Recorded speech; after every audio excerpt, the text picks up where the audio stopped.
Bonjour à tous et bienvenue dans Histoire inspirante. Aujourd'hui, j'ai la joie de recevoir Corrado Cozzi. Corrado a été pasteur en Italie, puis responsable jeunesse au niveau de notre division à Berne, directement en Suisse. Et puis enfin, il est pasteur aussi en Suisse actuellement, alors qu'il a pris sa retraite. Mais il a fait le long chemin pour venir nous rencontrer, pour venir vous rencontrer, pour partager son histoire inspirante.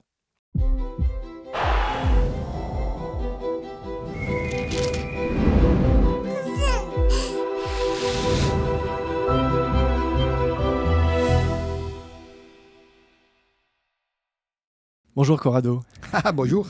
Heureux de te recevoir dans ce studio Adventiste FFS ici à la Fédération France Sud pour passer un petit moment avec toi. Avec plaisir. Alors tu as fait beaucoup de kilomètres. Oui. Tu as traversé pratiquement 2 pays. Oui. La moitié de la France en tout cas. Ah, tout à fait. Et on va dire pratiquement l'intégralité de la Suisse puisque tu es maintenant pasteur à Fribourg. Exactement. À Fribourg et aussi Romont. J'ai 2 églises, donc je m'occupe de ces 2 églises qui, pour moi, sont vraiment, comment dire, une sorte de retourner au début de mon ministère. À tes premiers amours. À mes premiers amours, exactement. Alors, tu es pasteur, mais à la retraite. Oui, depuis 1 année et demie. Voilà. Alors, je ne sais pas si on ose dire d'ailleurs à la retraite, parce que finalement, tu sers dans ces 2 communautés. Mais oui, j'aime beaucoup. Avant ce ministère en Église, tu étais aussi pasteur responsable au niveau de l'Europe, au niveau de ce qu'on appelle notre division, responsable de 2 ministères en particulier. Oui, pratiquement, j'étais responsable des communications, donc c'est secteur important que tu connais assez bien, et d'un nouveau département que j'ai eu l'occasion de faire naître dans notre division, c'est le département des possibilités. C'est un département qui s'occupe de personnes qui ont difficultés physiques, donc voilà. Les handicapés en général. Donc différents porteurs de handicap, en effet, oui. Ministère des sourds, ministère des personnes attention, en les sourds ne sont pas handicapés. Hein. Non, d'accord, Okay, on est d'accord. Clair, hein. Mais ça fait partie de ce ministère-là. Ça fait partie, oui. Voilà. Donc en fait, ces différents ministères que tu as portés à la division pendant 10 ans. Oui, pendant 10 ans. Et avant, pendant 10 ans aussi, tu as porté un autre ministère qui, Ouais. alors je ne sais pas si ça a quelque chose à voir, mais en tout cas très différent. Oui, c'est la jeunesse. Voilà, et c'est C'est là la où je t'ai jeunesse. connu d'ailleurs. Ah oui, ça c'est vrai, on s'est connus dans ce milieu-là. La jeunesse, je l'ai apportée bien sûr pendant 10 ans ici à la division. Mais avant d'arriver ici à la division, qu'on m'a appelé bien sûr pour arriver ici, je peux dire que j'avais refusé. Non, oui, tu peux le dire. Non, oui. Moi j'avais refusé parce que je ne me sentais pas vraiment à l'aise, À la parce hauteur. que à l'auteur de la division. On va y revenir. On va y revenir. On va y revenir. Mais avant de venir ici dans le pays européen, j'étais en Italie, donc là, j'étais responsable de la jeunesse pendant 10 ans. Et là aussi, tu étais prêt à refuser. Là, oui. Écoute, même quand le président m'a dit, écoute, il a insisté pour me faire accepter d'être directeur de la jeunesse. Mais j'étais jeune, j'avais 29-30 ans. Alors, beaucoup de ceux qui ont été en Italie, ou en tout cas dans la jeunesse, te connaissent, mais on va remonter encore plus loin. On va remonter dans ta première église. Elle était à côté de Venise, une petite ville. Padova. Voilà. C'est pas vraiment petite, parce que c'est une ville universitaire très importante. Là, c'était vraiment mon premier amour. Donc, c'est pour ça que tu disais entre Fribourg et Padova, tes 2 amours du début et de la fin. Oui, parce que tu dois savoir, ça c'était ma première église. Après, j'ai eu toute une longue période d'administration. Et maintenant, je suis encore avec une autre église. C'est pareil, ce sont les mêmes. C'est une église, je voudrais faire un jumelage, comment on dit Un jumelage. Un jumelage, voilà, entre les deux. Parce que, est-ce que j'ose dire, c'est le Seigneur qui m'a fait un cadeau. Alors, on l'entend à ton accent. On va y revenir encore une fois, parce que vous avez compris, on va remonter le temps avec toi. On va remonter encore plus loin. Tu as grandi dans un foyer, et c'est notre point de départ. Oui. Dans un foyer très croyant, oui. Catholique. Exactement. Mon papa était tellement catholique que tous les dimanches, il allait à l'église catholique. Et tu sais laquelle ? Saint-Pierre, à Rome. Parce que nous habitions à Rome. Une fois, je l'ai vu quand il touchait les pieds de Saint-Pierre, là où il y a cette marbre qui est consommée par tout le monde qui touche. Et en plus, je les voyais, donc j'avais 3 ans. Donc déjà, à cette époque, je me rappelle encore qu'avant de sortir de la porte de notre maison, il priait le Jésus qui était attaché sur le mur. C'était le Sacro Cuore di Gesù. Moi, j'étais impressionné quand j'étais petit de le voir parce que, tu sais, j'étais un enfant. Ouais. Et lui priait Jésus avant de sortir. C'était vraiment très catholique, très religieux. Tu étais admiratif de ton père ou la foi, peut-être aller à Saint-Pierre tous les dimanches, ça devait être quand même impressionnant, non? Disons que j'étais petit, hein, d'accord. J'ai des petits réflexes, d'accord. J'ai des petits souvenirs. Moi, j'étais admiratif. Moi, j'ai imité mon père. Il se levait de la table après avoir mangé et je me levais. Il s'appuyait au mur, moi je m'appuyais au mur. Donc je l'imitais dans tout ce qu'il faisait. Et je pense que je l'imitais aussi dans ses prières, dans ce moment de prière, dans ce moment finalement où il s'est rattaché au Seigneur, à la Madone. Il croyait à la Madone. Là, ton père, il fait une rencontre avec une église, une communauté protestante qui s'appelle l'Église adventiste du 7e jour. Ouais.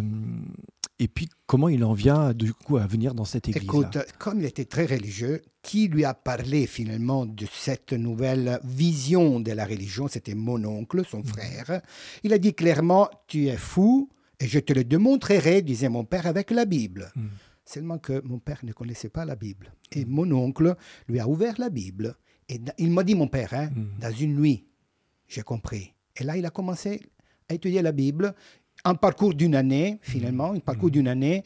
Et petit à petit, il a tellement bien aimé qu'il a épousé vraiment l'église adventiste. Quand je dis épousé, ça veut dire qu'il était amoureux. Il a quitté la Vierge. Il a quitté la Vierge. Il s'est marié avec l'église adventiste. Exactement. Pardon, excusez-nous pour avoir ce petit écart. Et à cette époque, j'avais 4 ans.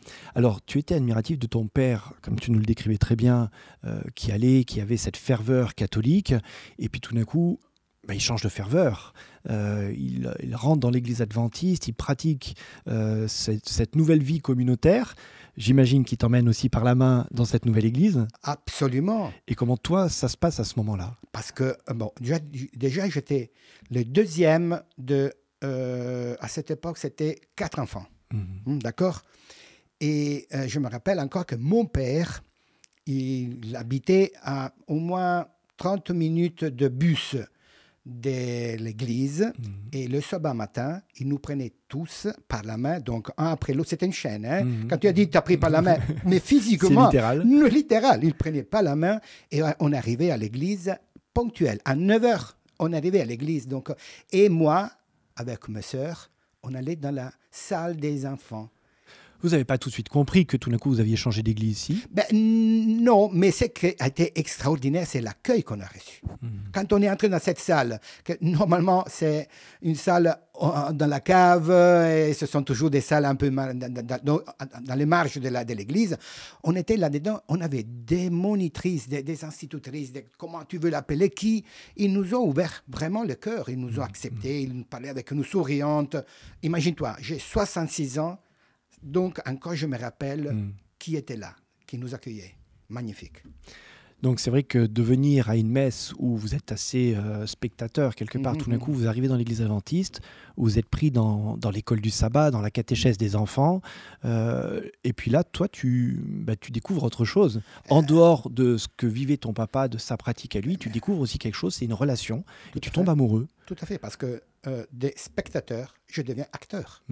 Et là, la monitrice, bien sûr, il nous parle de la Bible, il nous parle de mission. Ah, moi, j'étais amoureux des missions. Imagine-toi qu'il parlait de ces projets pour amener l'alimentation dans les pays d'Afrique avec les avions, etc. Moi, je rêvais. Et je peux t'assurer que j'ai retourné à la maison. Et quand j'ai retourné à la maison, je rêvais de devenir un missionnaire avec mon avion, aller donner à manger à tous les enfants qui étaient là en Afrique. Il y a l'idée que les Africains sont tous pauvres et c'est pas vrai. Bon, il y en a des surfaces qui sont riches. Mais en tout cas, mon idée, c'était être missionnaire. Et quand je l'ai dit aux monitrices, ils ne se sont pas moqués de moi. Ils m'ont dit, mais c'est génial! Magnifique. Ils l'ont dit au pasteur, finalement. Et moi, j'ai grandi petit à petit avec cette idée de devenir un missionnaire ou bien un pasteur. Tu sais qu'est-ce que je faisais à la maison? J'écoutais les pasteurs qui prêchaient et après, devant les miroirs, je prêchais à nouveau.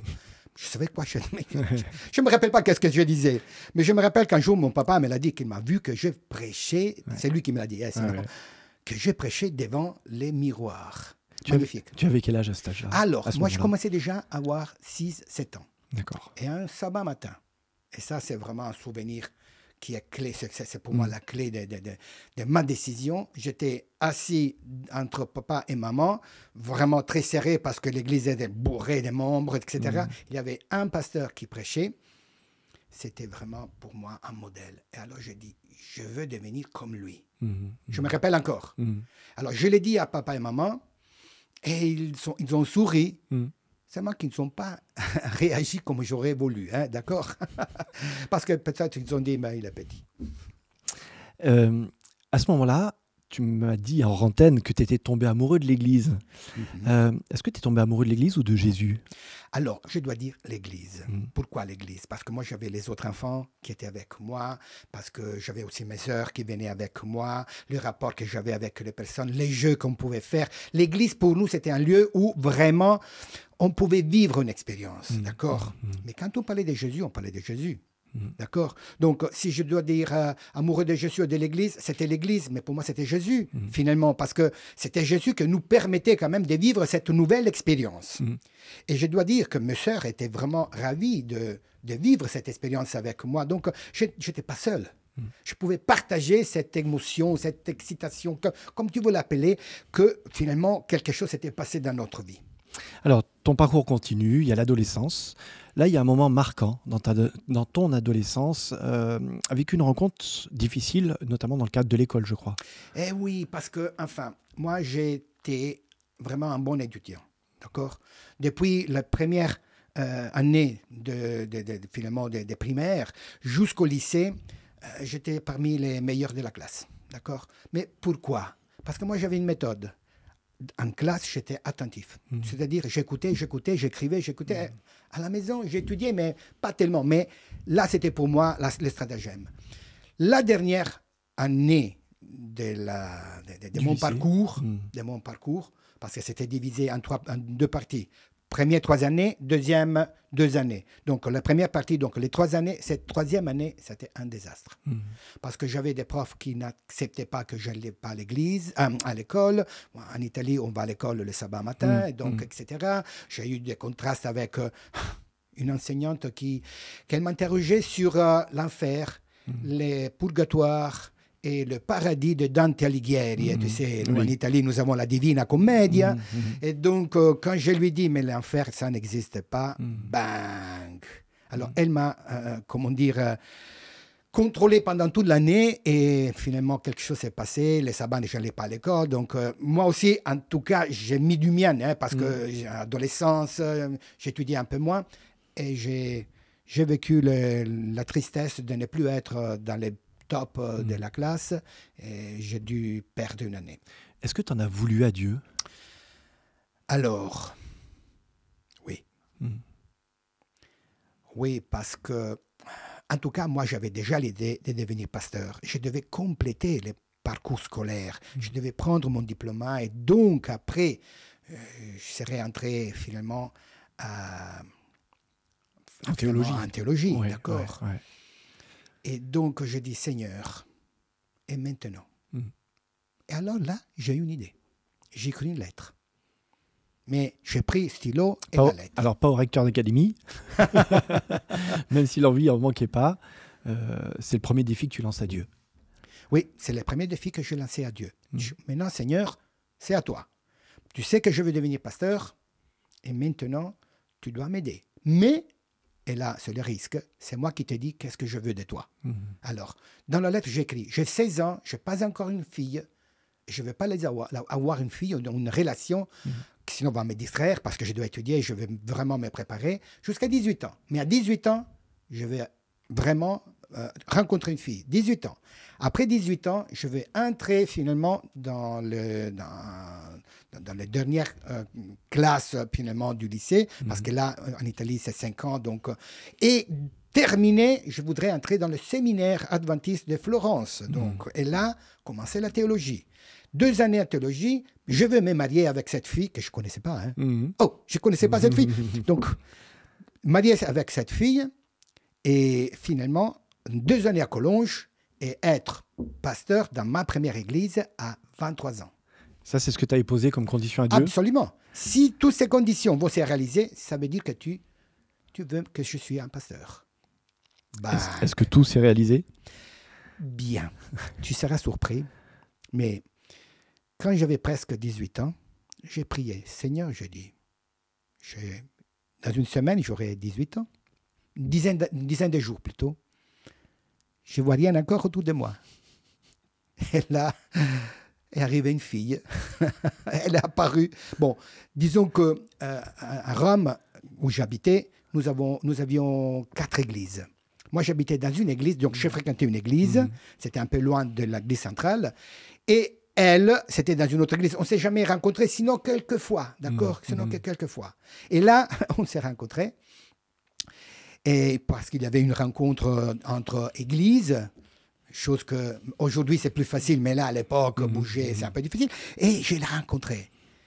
Et quelque chose s'est passé dans mon cœur, d'accord? Alors, je l'ai rencontrée encore une autre fois, donc les quelques jours avant mes 18 ans. Et on s'est annoncé, comme on dit en français,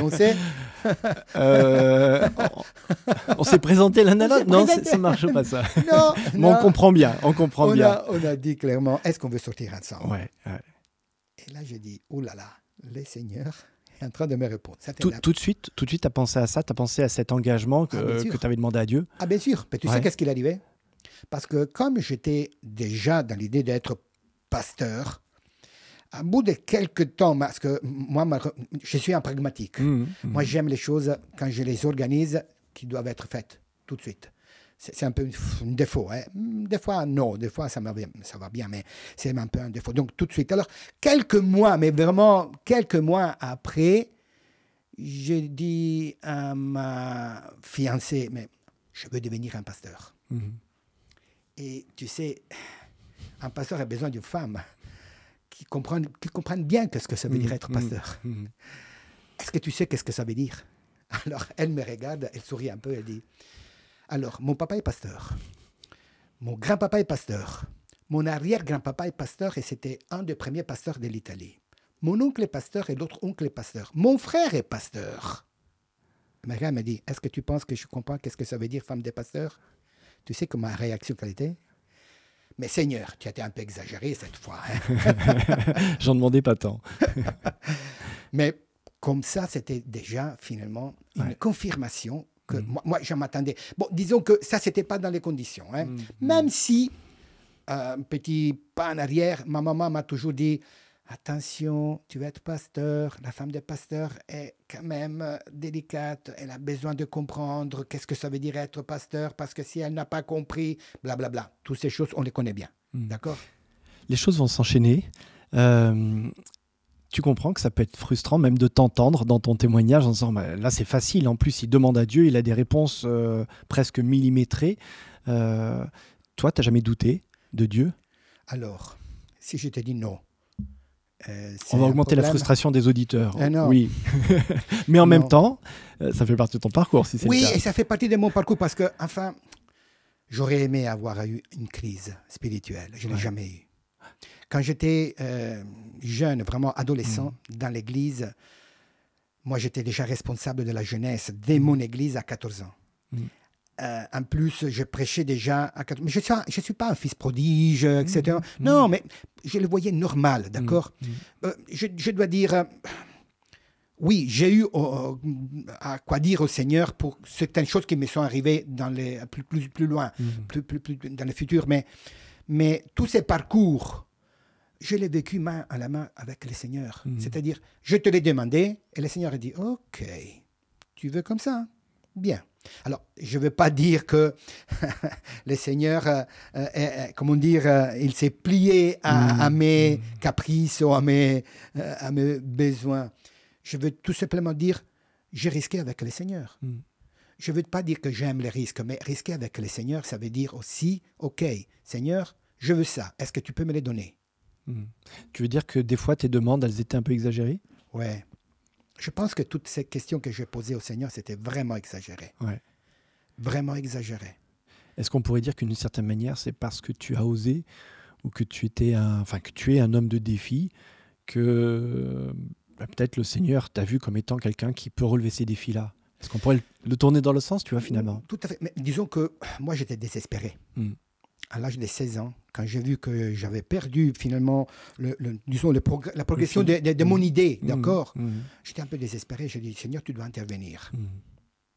Mais moi, j'avais déjà lu la Bible parce que déjà à l'âge de 16 ans, j'avais lu la Bible peut-être une fois et demie, d'accord. Et là, j'avais découvert aussi des versets où le Seigneur dit, mettez-moi à la preuve, mettez-moi à la preuve.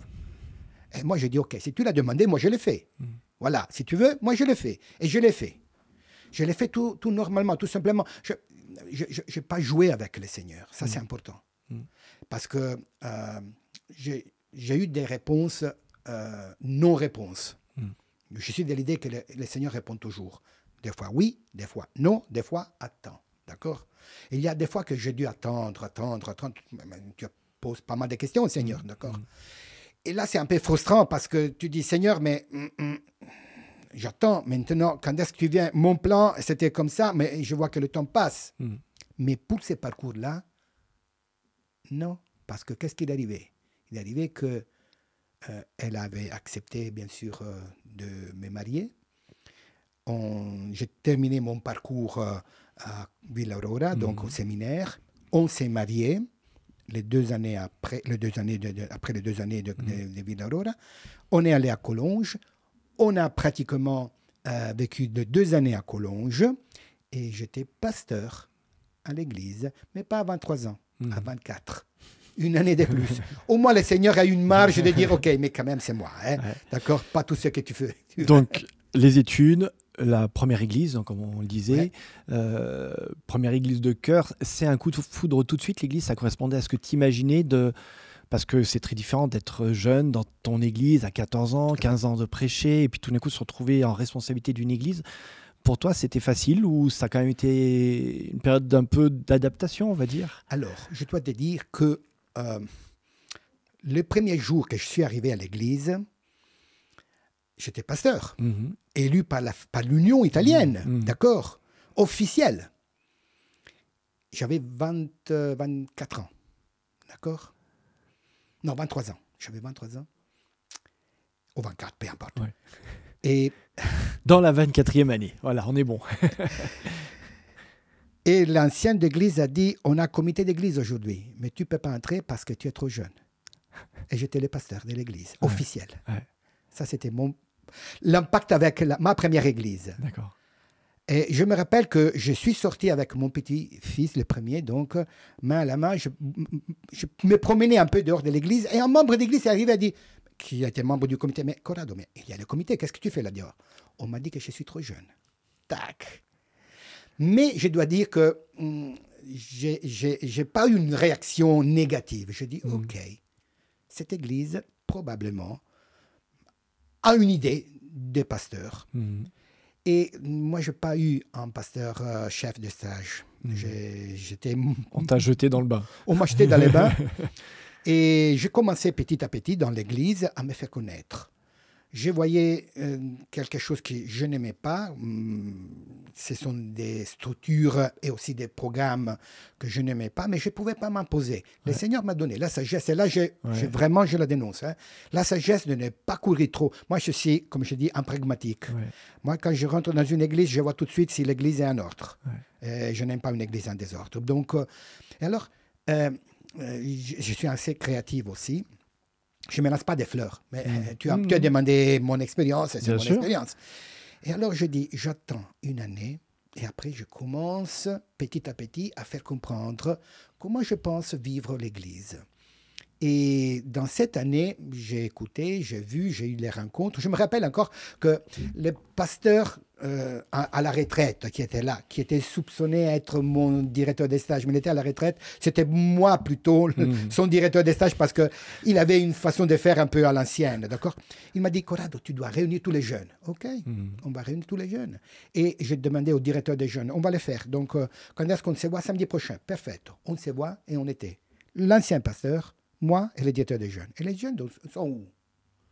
Et ils ont dit, il ne vient plus. Et là, j'ai eu un réflexe intéressant. Je dis, mais tu as une liste? Non, je n'ai pas une liste, on va la faire. On avait 20 jeunes qui vivaient dans la ville qui ne venaient plus. Je les ai contactés tous et toutes. Tu sais qu'au bout de 1 ou 2 années, la plupart étaient à nouveau à l'église. Et dans les 7 ans que j'ai vécu dans cette église, tous les jeunes avaient un département, une chose à faire. Les pasteurs qui sont venus après moi, ils m'ont dit, Corrado, je suis arrivé, mais je ne sais pas quoi faire. Ils font tout. Pas de problème. Est-ce que tu peux dire, avec cette expérience-là, que c'est toi qui as choisi le ministère de la Jeunesse ou le ministère de la Jeunesse? Parce qu'on l'a compris, hein, tu vas rester 7 ans dans cette église et après, tu vas te retrouver donc responsable jeunesse au niveau de l'Union italienne. J'ai le sentiment que finalement, c'est le ministère de la Jeunesse qui t'a choisi, non pas l'inverse. Que tu t'es mis disponible finalement, ou comme tu disais, on t'a poussé à réunir les jeunes, et puis les jeunes t'ont épousé et t'ont dit, mais il faut que tu continues quelque part. Bonne question. Disons qu'à Collonges, quand j'ai suivi le cours ministère de la Jeunesse de notre prof Lehmann, j'ai beaucoup aimé, disons, ces cours, et je me retrouvais bien, d'accord? Mais je n'ai jamais eu l'idée d'être un directeur des jeunes. Mon idée, c'était d'être pasteur. Seulement que mon attitude, l'approche que j'avais avec les personnes, surtout avec les jeunes, moi, je suis un inclusive, je suis quelqu'un qui accueille. Un rassembleur, ouais. Ah oui, disons que moi, j'aime beaucoup les rapports interpersonnels, d'accord? Et là, finalement, l'administration de l'Union a vu que j'avais peut-être cette ouverture et il m'a nommé comme responsable de la jeunesse de toute la région, d'accord? Déjà, quand j'étais pasteur donc, de la région. Mais ça me semble qu'elle m'est, tombée dessous, là, comme ça. C'est moi qui l'ai cherché. Si je dis que c'était pour moi naturel de travailler avec les jeunes, j'ai commis une faute, je ne sais pas. Mais pour moi, c'était naturel. On avance dans les défis. On le disait tout à l'heure en introduction, hein, tout d'un coup, tu es désigné, tu es dans une assemblée, on te demande de prendre ce ministère de la Jeunesse au niveau de l'Union italienne. Alors c'est un peu particulier, l'Union italienne, il y a différents champs. Toi, tu es dans un champ et on te dit, voilà, maintenant tu vas être responsable à l'Union, c'est toi qui vas chapeauter la jeunesse. Et l'Italie, tout le monde a cette représentation de la botte. Hein, c'est quand même un territoire assez grand. Ouais. À ce moment-là, si je calcule bien, tu as 23 ans plus 7, donc tu as tout juste 30 ans, hein, on est pas mal. Comment tu te sens à 30 ans d'être responsable de toute la jeunesse de tout un pays, grand, très grand, et il y a beaucoup de choses à construire. Un grand défi, un grand risque, d'accord? Je me rappelle encore que quand ils m'ont demandé d'être directeur de la jeunesse, j'ai dit non. Je ne me sens pas à l'auteur de le faire. Je voyais déjà mon prédécesseur qui avait des qualités que moi, je ne me reconnaissais pas, d'accord? Peut-être même qu'on t'a fait comprendre que tu étais encore un peu jeune, non? Disons que finalement, à l'époque, trop jeune, dans un niveau administratif, ce n'était pas normal, hein, d'accord? Ouais. Mais qui a insisté, c'était le président de la division à l'époque, d'accord? Qu'il m'a dit, regarde-moi bien, Corrado. Si tu commences à être sûr de toi-même, c'est sûr que tu vas tomber. Si tu as peur, ça, c'est déjà une bonne chose. Je me rappelle ces paroles, d'accord? Il m'a dit, parce que moi, j'ai lui dit, j'ai peur d'être directeur des jeunes. Si tu as peur, ça, c'est la bonne attitude parce que tu vas apprendre. T'inquiète pas. Alors, je suis sorti de la salle. J'avais un autre qui était à côté de moi. Il dit, ils vont choisir entre moi et toi. Moi, j'étais dehors. Moi, j'étais calme. Je dis, ils vont choisir l'autre. Après, je suis rentré. Il m'a dit, on a choisi toi. Et là, je dis, Seigneur, maintenant, c'est toi. Là, on ne rigole plus. Bon, je ne vais pas rigoler. Hein. On est bien d'accord qu'avant, tu ne rigolais pas non plus. Mais maintenant, c'est un défi énorme parce que c'est un nouveau risque. Hein. C'est un nouveau risque. C'est un nouveau risque. Ouais. Et comme j'avais déjà dit, moi, j'aime les risques. Mais je ne suis pas inconscient dans le sens que, un risque avec l'autre, pas de problème. S'il tombe bien, sinon. Non, quand j'ai devant moi un risque, la première chose que je vois, c'est la possibilité de réussir. Toujours. Pour moi, le verre est toujours moitié plein, jamais moitié vide. Et donc, j'ai accepté, tout en sachant que je devais renouveler tout mon parcours de connaissances. de savoir-faire, d'organisation, etc. Parce que il s'agissait bien sûr de... C'est notre travail. C'est pas moi qui vais te dire le contraire. Hein. On se sent appelé au ministère. Cette confrontation à une toute autre chose qui est déjà l'administration. Ouais. Certes, il y a le contraste, enfin il y a le travail avec les jeunes qui est passionnant, mais une autre réalité, d'autres défis aussi qui sont là devant toi. Est-ce qu'à ce moment-là, tu t'es dit mais qu'est-ce que j'ai fait d'accepter? Est-ce que tu t'es dit j'aurais pas mieux fait de rester tranquillement dans une église et continuer mon chemin? Oui, je l'ai dit. Je l'ai dit la première fois que j'ai organisé le congrès de la jeunesse. Je me rappelle encore, c'était le mois de... c'était l'année 1990. 90. 90, c'est pour les Français. Je viens de la Suisse. On te pardonne. Et là, je voyais que l'organisation d'un congrès est quelque chose de très important, mais lourd. Je ne vais pas dire difficile, mais vraiment, c'est un grand défi. Il y a la logistique, mais il y a aussi les pressions, il y a la peur tu dois que parler ça avec se passe pas bien. Tu dois parler avec pratiquement pas tout simplement le monde de ton église, mais tout à l'extérieur, toutes les ressources que tu dois récolter pour organiser le congrès, et après les invités, etc. Il y a eu un moment, je me suis assis dans ma chambre, j'ai dit, mais qu'est-ce que j'ai fait? Qu'est-ce que j'ai fait? Tu peux imaginer. Hein? Qu'est-ce que je fais? Et là, je demandais au Seigneur, si tu ne me donnes pas une aide, moi, je risque là. Parce qu'une chose que, malheureusement, disons, c'est dans ma nature, je n'aime pas décevoir les autres. Moi, je n'aime pas du tout décevoir les autres. Ni pour un sermon, ni pour un programme, ni pour n'importe quel service. J'aime que l'autre puisse avoir un bénéfice de ce que je peux faire, sans que moi, je pense, c'est moi qui l'a fait. Non. Moi, je n'ai jamais pensé, c'est moi qui l'a fait. Moi, je suis quelqu'un qui aime travailler beaucoup derrière les rideaux, mais vraiment beaucoup. Et j'ai eu une reproche de la part de certains collègues. J'ai dit, Corrado, t'es où là? Mais j'ai dit, mais j'ai fait tous les travaux derrière. Non, va devant maintenant. Alors là, je me rappelle, ça c'était le premier moment que je dis, Seigneur, qu'est-ce que j'ai accepté? C'était le premier défi de ta première année. Oui. Et puis après, il y a 10 ans de ministère avec énormément de choses. Alors, moi, je n'étais pas en Italie, mais j'ai entendu beaucoup parler de choses. Et puis, je t'ai rencontré la première fois, c'était justement dans le cadre d'événements de ce type-là, mais à l'échelle de la division, puisque 10 ans après, tu seras appelé à la division aussi. Là, toujours le même sentiment, la même appréhension de dire, mais...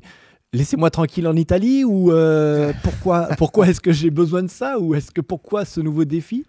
Tu sais qu'est-ce qui est arrivé maintenant? Maintenant que tu essayais de me poser la question, j'ai eu la même réaction que j'ai eu les jours qu'ils m'ont demandé de devenir directeur de la jeunesse. Les frissons dedans. Ouais. C'était un coup de fil, c'était mois de juillet. C'était le président de la division qui m'appelle et me dit, Corrado, on est en train d'évaluer ta nomination comme directeur de la jeunesse. Ce n'était pas le moment des élections parce que les élections seraient été 2 années après. Les élections au niveau international, d'accord? Qu'est-ce qui s'était... C'est un autre procédé, peut-être pour clarifier aussi, c'est un autre procédé que les élections qu'il peut y avoir dans des fédérations ou au niveau de l'Union. Hein. Oui, d'accord. Par la conférence générale, c'est légèrement différent. Ouais. Oui, tout à fait. Donc, c'est similaire. Donc, tu es sondé, hein, tout simplement, pour savoir... Sondé, est-ce que tu veux, etc. Qu'est-ce que tu penses, etc. Parce qu'à l'époque, on a eu malheureusement le départ du directeur de la jeunesse, disons, qui était en charge. Donc, et on avait besoin tout de suite d'avoir un directeur de la jeunesse. Et quand on a su qu'on avait besoin d'un directeur de la jeunesse, franchement, je n'avais pas du tout l'idée d'être appelé. Et quand il m'a appelé, j'ai dit non. J'ai dit non. Moi, j'ai déjà une idée et j'ai proposé un nom. J'ai proposé un nom. Alors, il a été gentil, le président, il a été vraiment très gentil, il a écouté, et après, bien, on reparlera encore. Et les comités de la division, les comités, disons, la rencontre de tous les responsables, qui on les fait 2 fois par année, c'était au mois de novembre, donc, et j'ai reçu un coup de fil quelques jours, les premières semaines de novembre. Corrado, on t'a élu directeur de la jeunesse. Et là, je suis tombé par terre. On ne te demande même plus. C'est comme ça. Bien sûr, il y avait bien sûr une sorte de... D'accord, tu acceptes pas. J'ai dit, à ce point-là, tu sais, moi j'ai un principe. Toutes les fois que j'ai un appel, je fais une évaluation.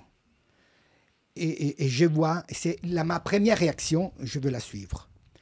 Et ma première réaction, c'était non à l'époque. Mais maintenant, il y a une deuxième fois l'appel.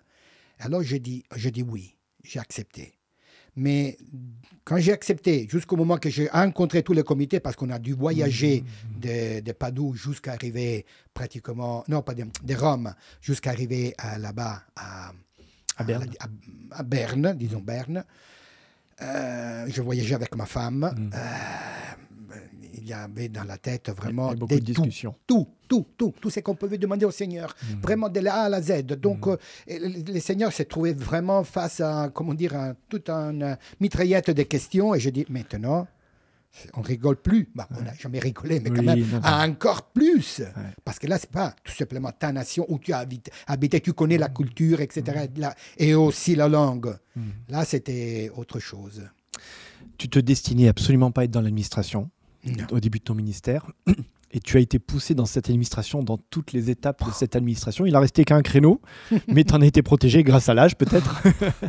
Quand tu regardes maintenant en arrière, Corrado, quand tu regardes ce parcours-là, tout à l'heure, au début de cette émission, en off, je t'ai demandé c'est quoi la chose, le mot. Tu m'as dit c'est des risques. Et quand on regarde, tu l'as répété à plusieurs fois, ce mot risque, c'est accepter de vivre des risques avec Dieu. Ouais. Quand tu regardes en arrière, j'ose pas te demander si tu regrettes parce que je sais déjà la réponse. Quelles étaient tes plus belles joies dans tous les risques que tu as vécus avec Dieu? Mes joies, c'était primo avoir ma famille qui était à côté de moi, malgré que je l'ai maltraitée. Donc ton épouse? Mon épouse et mes enfants. Je les ai maltraités parce que moi, j'étais tellement pris. Tête dans le guidon. Pratiquement pour la jeunesse. Je travaillais. Pratiquement, j'étais absent des fois 3 semaines. Parce que mes retraites spirituelles et semaines de prière, déplacements, etc. Sûr. Et je sais que ma femme a souffert. Et mes enfants, tu sais, un jour, je frappais à la porte parce que je retournais après un voyage et il y a un gars qui m'a ouvert. T'es où, toi? Qui es-tu? C'était mon fils. Mais j'ai eu une réaction comme ça. Il est grandi comme ça. Et tu as réalisé que j'ai perdu. Mais j'ai eu toujours ma famille à côté de moi. Ça, c'est une chose importante. Donc, c'est à la fois ta joie, mais en même temps ton regret. Mon regret, grand regret. Ouais. Chose que je suis en train de rattraper avec mes petits-enfants. Ah là, oui. Quand ils non, je viens. Tu viens. Mais ma femme dit, mais tu dois travailler, pas de problème. Lui, il va grandir après et je ne le trouve plus. Ouais. Mais ça, c'est important parce que je dois dire, je les regrette de ne pas avoir vraiment été le directeur des jeunes de mes enfants. Même si j'ai un bon rapport avec eux. D'accord ? J'ai un très bon rapport avec eux, avec bien sûr ma famille. Mais c'était un risque parce que je pouvais les perdre. Est-ce que tu pourrais nous partager peut-être, on arrive au terme de cette émission et de cette rencontre. Il y a beaucoup de questions que j'aimerais te poser, mais ça, on la fera à un autre moment. Hein. Pour toi, ça serait quoi la plus belle bénédiction ? Tu sais, moi j'ai un motto personnel. Ma goutte fait la différence. La plus grande bénédiction, c'est avoir fait quelque chose pour le bénéfice de quelqu'un qui a vraiment besoin. Un de mes collègues, un président de la division, donc de notre secteur européen, il m'a dit, Corrado, je découvre en toi les dons du service. Vraiment, je vois que tu es toujours disponible. Je l'ai fait naturellement. Donc, la plus grande bénédiction que quelqu'un puisse réellement relever un bénéfice de ce que je fais. J'en ai d'exemples, d'accord ? Et ma satisfaction, c'est de considérer que j'ai fait quelque chose pour quelqu'un et wow, ça c'est vraiment... je peux me dire... Tu as vécu pour quelque chose de bien alors.